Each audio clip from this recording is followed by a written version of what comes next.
Once again, good morning, my dear children, my dear students. In our last period, we were studying this poem, Walk a Little Slower. See, I have circled it. I have circled the title. And we had also studied uh, this activity in the form of chit chat. बरोबर आपण chit चॅटच्या माध्यमातून we had discussed these three questions. Okay. Now, today we are going or we are leading towards this new activity that is my thoughts. Me circle केलं आहे बघा याच्या आता पुन्हा ते तुम्ही पुन्हा पुन्हा बघत चला. माझ्याकडे नाही बघायचं, सर्कल कुठं कुठं करतो त्या ठिकाणी बघायचं. तर ही ॲक्टिव्हिटी काय म्हणते माय थॉट्स. इथे त्यांनी म्हटलेलं आहे बघा, फॉर्म ग्रुप्स ऑफ 4 to 6, 4 ते 6 जणांचा तुम्ही ग्रुप तयार करायचा आहे. Discuss the following with your friends in the group and then complete the sentences. म्हणजे 4 ते 6 मुलांचा तुमचा एक ग्रुप तयार करायचा विद्यार्थ्यांचा आणि खालील जे काही मुद्दे दिलेले आहेत ते वाक्य तुम्हाला कंप्लीट करायचे आहेत. आता unfortunately you all are not in the classroom, so you cannot make various groups of 4 to 6, but doesn't matter. Though you are not in the school, still you can study or you can discuss these things or these topics among yourself, among your family members. Understood? आणि हे एवढे वाक्य complete करायचे आहेत. Now what are those topics? The first topic is, see I have circled it. पहिला topic काय आहे? I would like to talk to. म्हणजे हे वाक्य तुम्हाला पूर्ण करायचे आहेत. तिथे काय म्हणतात? I would like to talk to. मला बोलायला आवडेल. मग काय बोलायला आवडेल? तर पहिले आपल्याला बाण दाखवला आहे. हा एक बाण आहे, सेकंड बाण दाखवला आहे, हा एक ॲरो दाखवला आहे, इथे ॲरो दाखवला आहे, इथे ॲरो दाखवला आहे आणि इथे ॲरो दाखवला आहे. म्हणजे वाक्य काय बघा, आय वुड म्हणजे इथून सुरुवात करायचं आहे आपल्याला. I would like to talk to, मला बोलायला आवडेल. Talk to my mother about swimming lessons. म्हणजे I would like to talk to my mother about swimming lessons. म्हणजे मला माझ्या आईशी पोहण्याचे धडे किंवा पोहण्याबाबतीत शिकायला आवडेल किंवा बोलायला आवडेल. आलं लक्षात?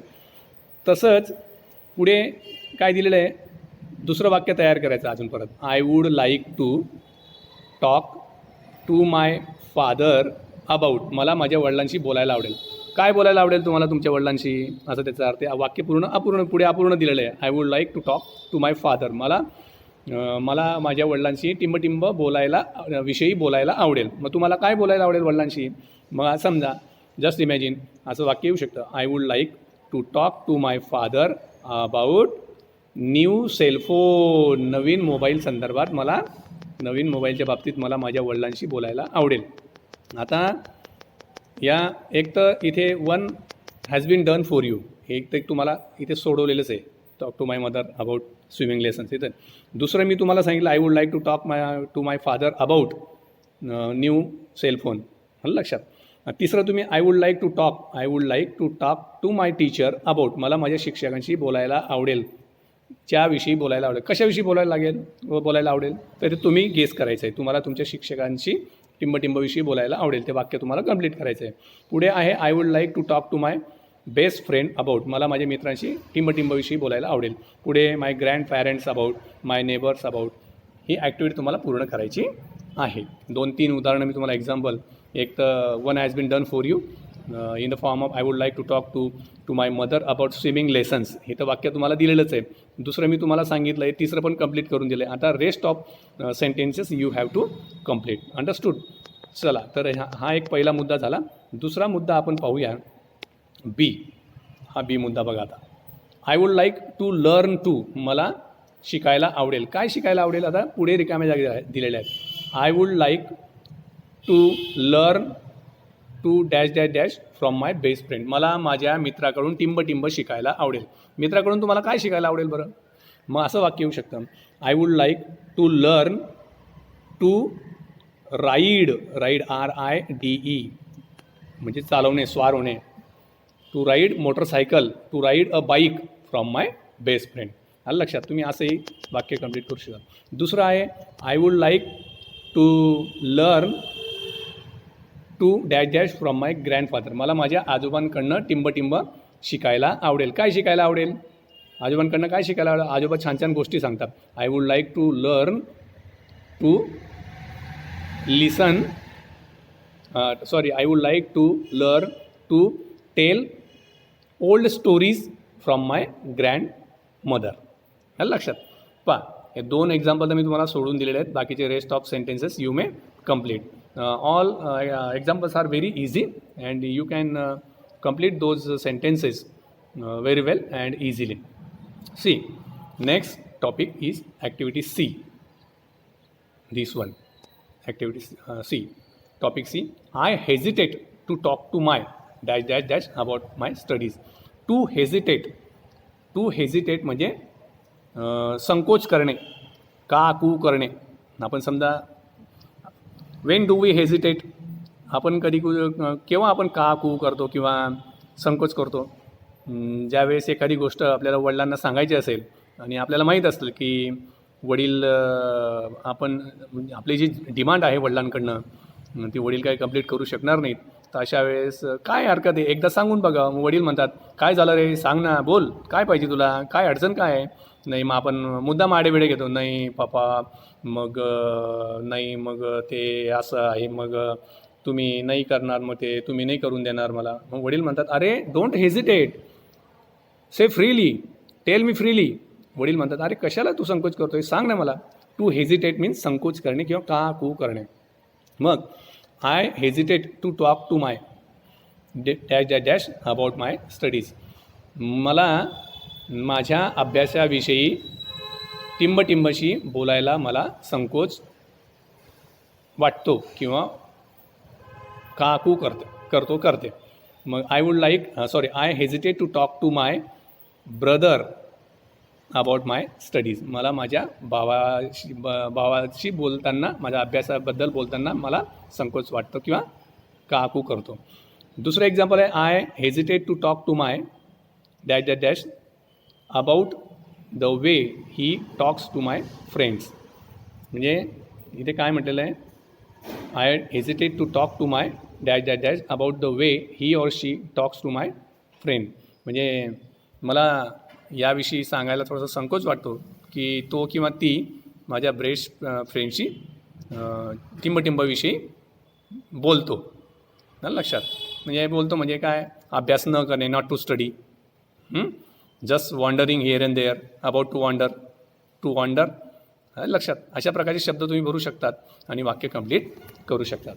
So 2 examples I have cleared before you, I had explain before you. Now let us see the next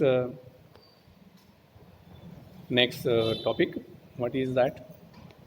See we have completed page number 2. Now actually we are going to see the poem. Now this poem has 1 2 3 and 4 stanzas. या कवितेमध्ये 4 कडवे आहेत. कडव्याला इंग्लिशमध्ये stanza म्हणतात, STANZA. कवितेवरचा जो प्रश्न असतो, प्रश्नपत्रिका 9वीला कॉम्प्रेन्शनवर आधारित एक प्रश्न असतो. पोएम फॉर कॉम्प्रेन्शन किंवा पोएम फॉर ॲप्रिशिएशन म्हणून कविता येत असेल. त्याच्यात हा एक प्रश्न असतो 1 मार्काला की how many stanzas are there in this poem. या कवितेमध्ये किती स्टांझाज आहेत, म्हणजे कडवे किती आहेत. So in this poem we have 4 stanzas. झालं. समजा प्रश्न जर तुम्हाला असा आला कवितेत पोएम फॉर ॲप्रिशिएशन या प्रश्नामध्ये की how many stanzas are in this poem, या कवितेमध्ये किती कडवे आहेत. So 4 stanzas are in this poem असं उत्तर झालं. 1 मार्क मिळाला. सोपं असतं बिलकुल.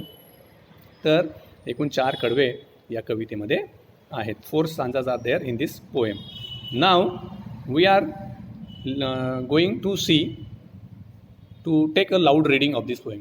And the title of this poem is walk a little slower. म्हणजे टू वॉक म्हणजे चालणे, लिटल म्हणजे अल्प प्रमाणात, हळू. लिटलचा या ठिकाणी अर्थ होतो आहे हळू. स्लोअर म्हणजे लिटल म्हणजे थोडंसं, या ठिकाणी अर्थ थोडंसं असं होतं, थोडे. स्लोअर म्हणजे हळूवार. म्हणजे थोडे हळूवार चाला असं कवितेचा अर्थ आहे. पुढे डॅश डॅश डॅश दिलेलं आहे बघा, इथे डॅश डॅश डॅश दिलेलं आहे. तर आपण लाऊड रीडिंग घेऊया. काय म्हणतायत बघा, page number 3. Walk a little slower daddy, said a little child so small, I am following in your footsteps and don't want to fall. आता इथे बघा, आईम हा शब्द दिला आहे, आईम. आता हे काय आहे? हे आईम जे आहे हे आय एमचं शॉर्ट फॉर्म आहे. आय एम आय एमचं short form, contracted form, abbreviated form आहे. आलं लक्षात? तर कवी पुढच्या कवितेत काय म्हणतायत की walk a little slower daddy, हा stanza, walk a little slower daddy, said a little child so small, I am following in your footsteps and I don't want to fall. Second stanza, sometimes your steps are very fast, sometimes they are hard to see, so walk a little slow daddy, for you are leading me. Next stanza, someday when I'm all grown up, you are what I want to be, then I will have a little child who will want to follow me. आता या ठिकाणी will असा शब्द आहे, will. तर who will असं त्याचं long form होतो, who will. आलं लक्षात? तर त्याचा शॉर्ट फॉर्म, ॲब्रिवेटेड फॉर्म काय, शॉर्ट फॉर्म संक्षिप्त रूप काय त्याचं, होईल. आलं लक्षात? तर अशा पद्धतीनं कवी या कवितेत म्हणतायत. And the last stanza is, and I would want to lead just right and know that I was true, so walk a little slow daddy, for I must follow you. Last stanza होता. आता शेवटी कवितेच्या शेवटी कवींचं नाव दिलेलं असतं, पण या ठिकाणी असं म्हटलेलं आहे, ऑथर अननोन. ऑथर अननोन म्हणजे ही कविता ज्यांनी रचलेली आहे त्यांचं नाव माहीत नाही. कोणी रचली आहे? That poet or author is unknown. मग कवितेमध्ये तुम्हाला पोएम फॉर ॲप्रिशिएशन नावाचा जो प्रश्न असतो, त्या प्रश्नामध्ये असाही प्रश्न विचारला जातो, हू is the poet of this poem. या कवितेचे कवी कोण आहेत? आता समजा ही कविता समजा तुम्हाला पोएम फॉर ॲप्रिशिएशनला जर आली असती, तर आणि तुम्हाला प्रश्न आला असता, who is the poet of this poem, या कवितेचे कवी कोण आहेत, then your answer would be the poet of this poem is unknown. अनोळखी, अननोनचा अर्थ होतो अनोळखी. या कवितेचे कवी अनोळखी आहेत. अशा प्रकारचं उत्तर तुम्हाला लिहावं लागेल, तर तुम्हाला 1 मार्क मिळेल. So students, we have taken these activity on page number 2, and on page number 3 we have take a loud reading of this poem, Walk a Little Slower. So students, we stop here, and in your next period we will see the explanation in Marathi of this poem, and after then we will see, or we will study the language study activity and others. If there are any grammatical activities, those activities will be taught to you, will be explained to you. Now today it is enough. We will see in your next period next topics. Till then, goodbye.